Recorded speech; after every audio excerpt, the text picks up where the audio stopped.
Hey there. You come here often?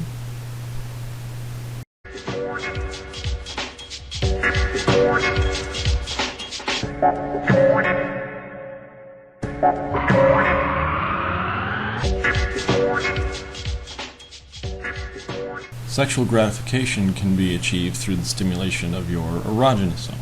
So erogenous zones, I'm just talking about those areas on your body that will produce pleasure or provoke erotic desire when stimulated. Some of these are pretty obvious, like the genitals, but many people have other erogenous zones as well. A very common one would be the back of the neck or the inner thighs. Now, the way we go about, performing these kinds of behaviors, the way we go about stimulating these regions is by, following what we call sexual scripts. You can think of sexual scripts as like social norms for, sexual behavior. So before you even begin to engage in certain kinds of sex behaviors, even from a fairly young age, well before puberty, we're kind of learning what is normal and what is expected of the two genders during a sexual encounter, so that when we are, placed into this kind of situation, we're going to follow that kind of step-by-step procedure, what we think we're supposed to do. And people will pursue sex to a greater degree or lesser degree based on their level of sex drive. Some people just naturally have a higher sex drive than others. They just have a higher need for sex, which is something we talked about in a previous video. But people with a higher sex drive, they tend to, need to release that kind of energy. They need to get that kind of gratification on a much more consistent basis. What I'm saying is, a lot of people with a high sex drive are going to masturbate frequently. Masturbation, all I'm talking about is just manual stimulation of the genitals to cause sexual pleasure or orgasm. So masturbation is not necessarily something that you would do by yourself. In fact, masturbation is extremely common in healthy, stable relationships because, remember, all it is just manual stimulation of the genitals. And masturbation is extremely common across all age groups and both genders. Of course, men masturbate far more often and to a far greater degree than women, but both genders do it. Approximately 92% of men have masturbated at some point in their life, and 62% of women. There's some interesting findings that have been produced by the research into masturbation. In general, it looks like masturbation can have various medical and psychological benefits. Just to give you a couple of examples, we know that masturbating and reaching orgasm can significantly reduce the amount of anxiety and stress that you're feeling. So it's very helpful to just kind of relax and calm down. When it comes to more physiological, more medical things, we know that there's a strong correlation between the amount at which people in a particular region masturbate and STDs. So what I'm saying is, as more people in an area masturbate,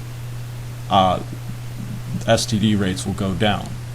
The basic logic there is, it seems like if you're staying at home and taking care of business on your own, there's not much risk of contracting STDs from having these kind of risky sexual encounters. But there's definitely a lot of beliefs. There's a lot of myths and various kinds of ideas floating around. One of which is that excessive masturbation can cause mental disorder. It can cause physical problems. There's really no link that's ever been found. We've never seen any kind of causal link between masturbation and any kind of disorder, really. But it is pretty obvious that you can do pretty serious harm to your genitals if done excessively. So my word of advice is, if it starts to hurt, you should probably take a break. William Masters and Virginia Johnson did a lot of research into the human sex response, and they articulated it as having 4 separate stages. So the first stage, that's excitement. That's when the individual shows initial signs of sexual arousal. In men, this is obvious. An erect penis indicates that they are showing these signs of arousal.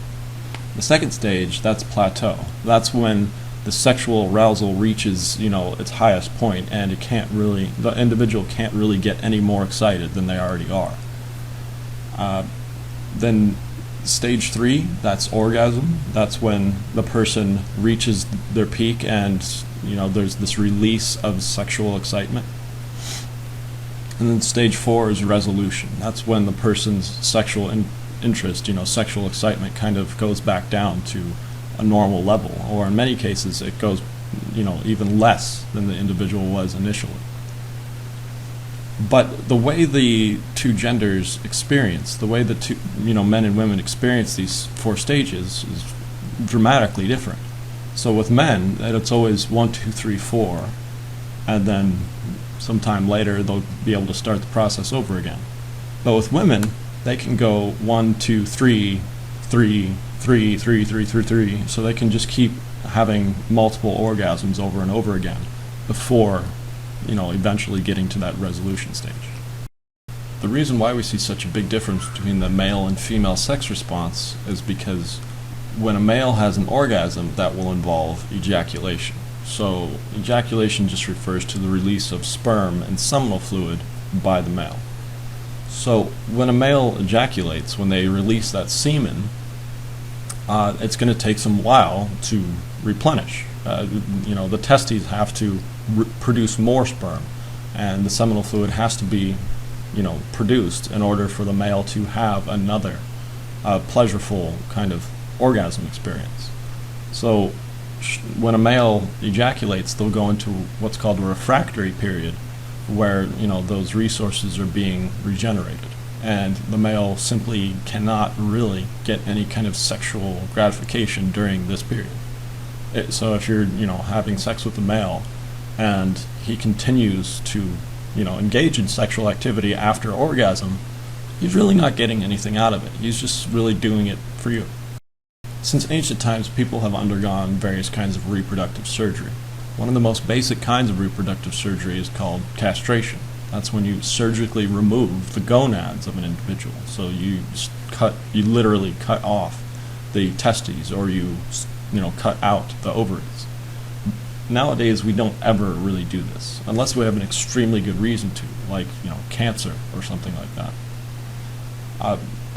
A much more common surgical procedure that's done today is various kinds of sterilization, like vasectomies or tubal ligations. And this will make the man or woman infertile without really having any kind of obvious side effects. There are, chances for various problems, though, especially with tubal ligation, because that is considered a major surgery.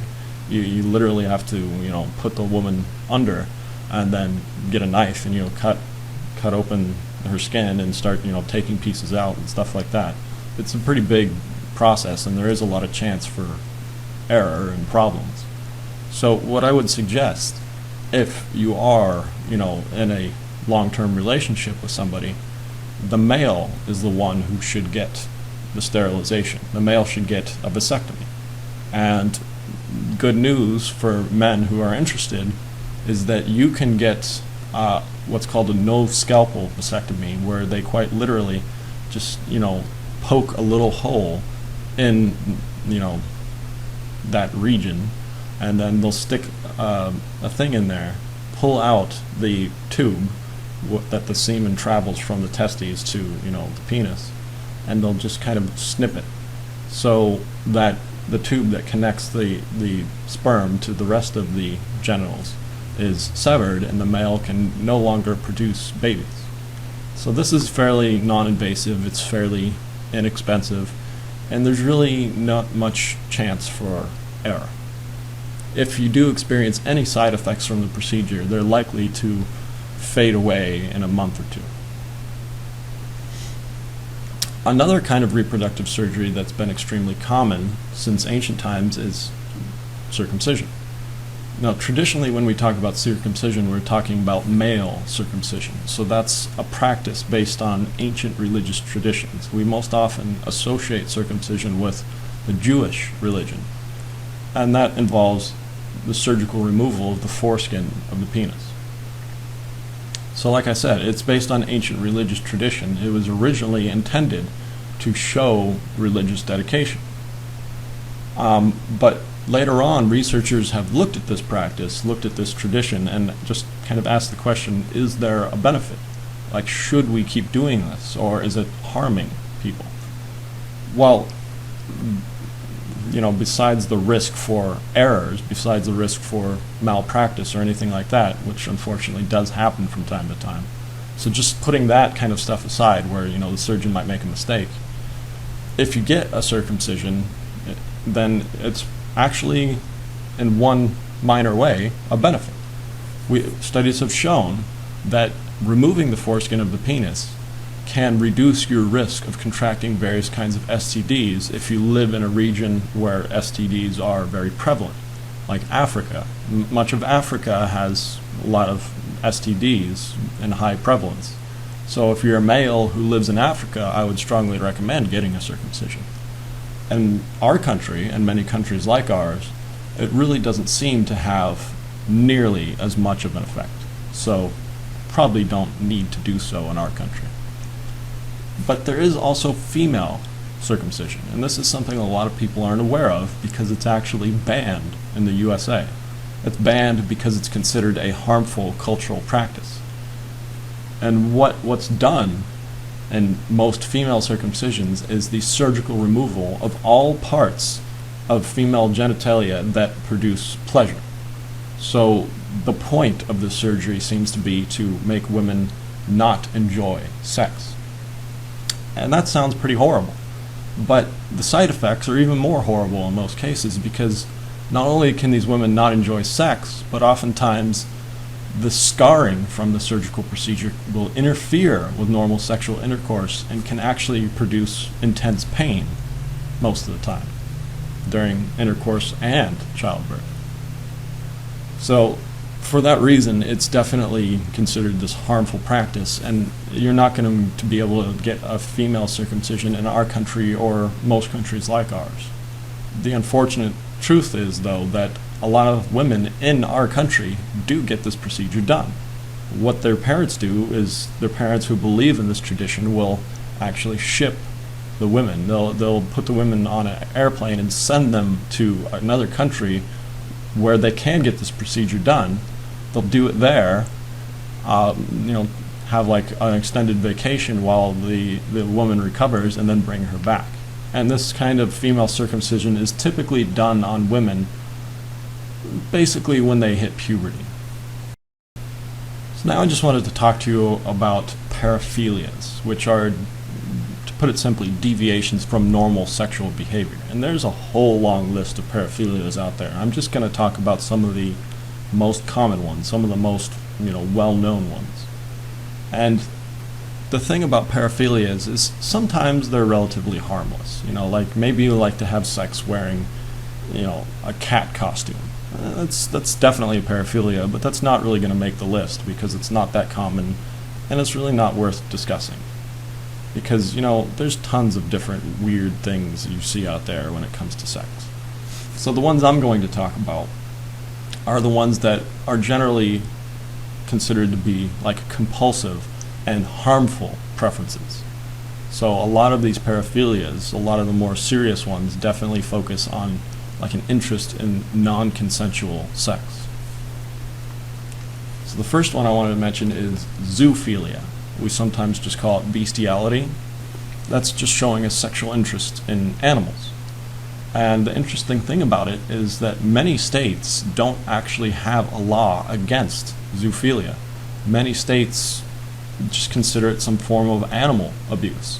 So how serious that crime is varies from state to state. So in some states it's basically just like a slap on the wrist. They might give you like a $50 fine or something like that.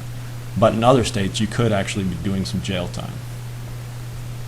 Now, there's been a lot of interesting research on zoophilia, and the big idea that's come out of this research is that the probability that a person will engage in sex with an animal is linked to opportunity.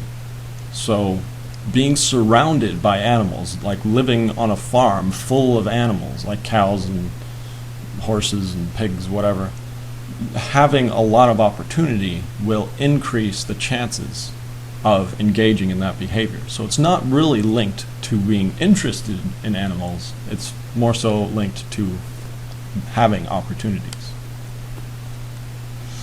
Another paraphilia would be an interest in inanimate objects. So we call this object sexuality. You just have some kind of sexual or romantic interest in inanimate objects. Now, one kind would be galmatophilia, which is a sexual or romantic interest in human-like objects, like dolls or mannequins.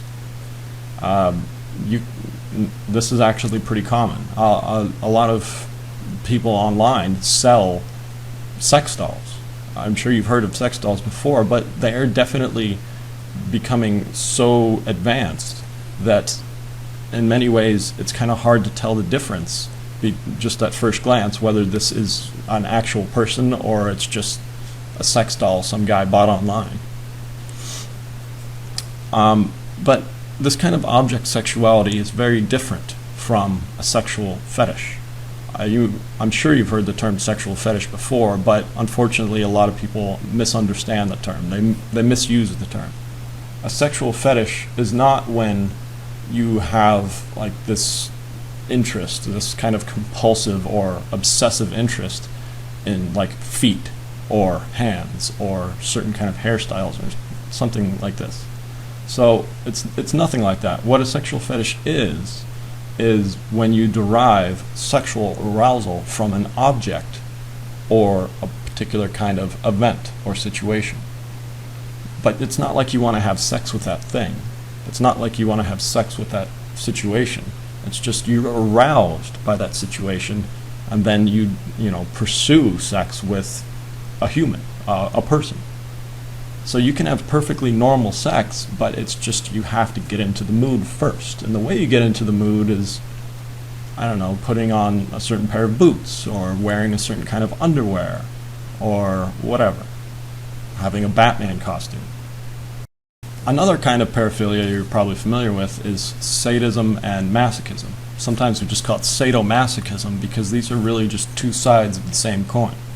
So sadism is when you derive sexual pleasure from inflicting pain, degradation, and humiliation upon someone else. So you get sexual gratification from being mean and violent and aggressive. Masochism is when you gain sexual pleasure from being humiliated, hurt, or degraded. So sadists and masochists definitely form pretty good couples, but they generally aren't going to be happy with anybody who's not, the other side of the coin. Another paraphilia is known as frotterism. This is when an individual will sexually touch or rub against another person without their consent, usually in like a crowded public place, like an elevator or a subway. It's kind of like you just accidentally fall on top of somebody that you think is attractive and you accidentally touch their genitals or breasts or something like that. Well, sometimes it is just an accident, and it's kind of hard to tell the difference between somebody who is clumsy and somebody who is a frotterist. But a frotterist, somebody who pursues these kinds of sexual encounters, a frotterist will frequent these crowded public places. So if you notice, like let's say, you'd ride the elevator every day, and let's say you always notice that same guy is in that crowded elevator, and he always seems to have like a balance issue. He always seems to be a bit clumsy. Well, he's probably not so clumsy. He's probably there on purpose and doing what he's doing on purpose. Of course, when it comes to paraphilias, we have to talk about some of the more, upsetting ones. Perhaps the most upsetting one of all the paraphilias that are out there is pedophilia, which is a sexual interest in children. Now, there's been a whole lot of research into pedophilia. Like, why? What is pedophilia? Why do people have this interest in like prepubescent children just what's going on. And there's been some really interesting findings. What we see is that most pedophiles are male, as you might expect, but they're also married, and they tend to have their own children. So, and most of the molestations, most of the acts that pedophiles engage in rarely exceed fondling. So it's very rare for a pedophile to actually try to have sexual intercourse with a child. And the impact that this molestation has on the child depends on how long the abuse lasts and whether or not the genitals become involved. There are many different ways you can identify a child that has been molested. They will generally have an unusual avoidance of, or over excessive interest in sexual matters. They might show a lot of secretiveness, especially when it comes to what they're doing on the internet. They tend to suffer from emotional problems such as depression, irritability, or just a withdrawal from their family, friends, and school. They'll have oftentimes nightmares or other sleep problems. They'll show signs of misbehavior like unusual aggressiveness, suicidal behavior, or just unusual risk-taking, like riding a bike out into traffic. And they'll just have a clear overall loss of self-esteem or self-worth. So if you notice any of these signs in a child those are warning signs that something might be happening. There's also been a lot of research into how these pedophiles, how these child molesters do the things they do. And here's what we know. We know that most of them will act alone. Most pedophiles, they're not completely stupid. They know that what they're doing is extremely illegal. So they are going to try to, hide it as best as possible.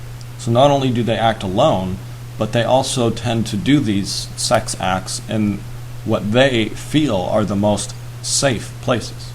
This typically is their own home.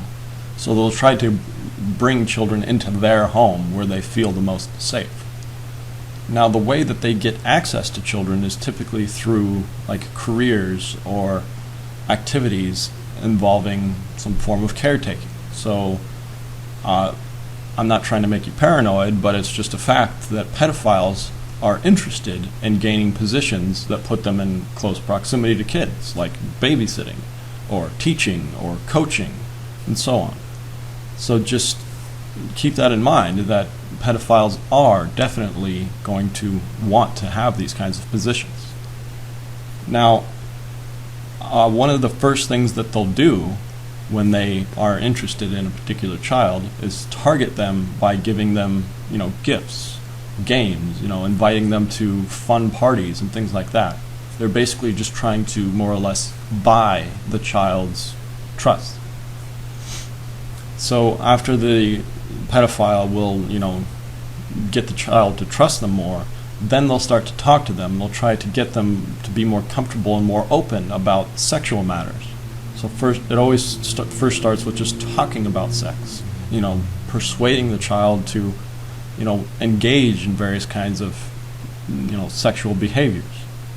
If this doesn't progress fast enough, or if the child shows some resistance, then the abuser will oftentimes go to more extreme measures, threats of force, threats of anger, maybe, threats against the child's family if they don't cooperate, things like that.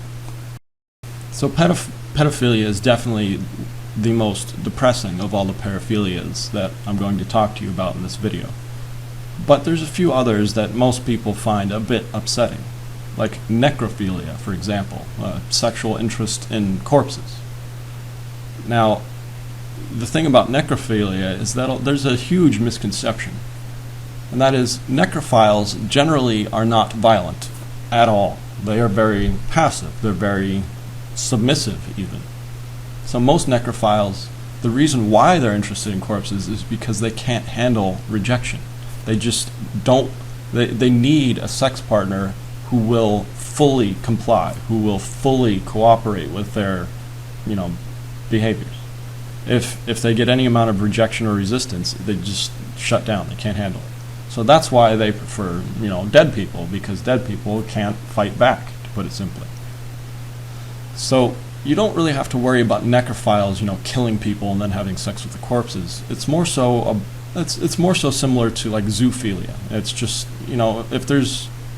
it's linked to opportunities, not necessarily interest in dead people. It's not like they're fascinated with death. It's just they see a dead person and they realize that they could have sex with this person without that person getting upset at them, so they take that opportunity. They simply take advantage of, situations that arise. And because necrophiles, have this tendency to prefer people who aren't going to fight back, they will, like a pedophile, they will put themselves into positions where they can do so. So I'm not saying, be suspicious of a mortician or anything like that, but just keep in mind, necrophiles want to find individuals who won't resist them. And like bestiality, like zoophilia, the illegality does vary from state to state. So in some states, most states it's considered desecration of a corpse, but in some states it's basically just a slap on a wrist. You don't really serve much jail time, if any. Exhibitionism, flashing your genitals to unwilling viewers, it can be very upsetting. If you're in a public place and somebody, waves their penis at you, it can be very unsettling. Our typical reaction when we see something like this is, surprise and fear and disgust. But you have to keep in mind why people do this. So just consider this. Most exhibitionists, the research has shown, are male, they're married, and they come from repressed sexual backgrounds. So as they were growing up, they, like their parents, their family, really didn't allow them to express their sexuality. So the consequence of this seems to be that they have a deep sense of sexual inadequacy. Like, they just feel like they need to prove their manhood. They have this compulsion to prove their manhood by frightening women into, kind of a sexual kind of disgust response. So what I'm saying is, the reason why exhibitionists, flash their junk at you is because they want you to be afraid. They want you to, show this disgust at their manhood, because it's like, oh, your penis is so scary looking, it's so big, ah. Like, that's what's going through their head. So what you should do instead is the opposite. Instead of showing fear, instead of showing disgust, you should laugh at them. You should point and say, look at the tiny penis, or something like this. That's not going to be the reaction they're looking for, and they're going to be very unhappy about that. They might actually, run away crying. But just keep in mind, you don't want to mock these kind of people too much, because they could become violent.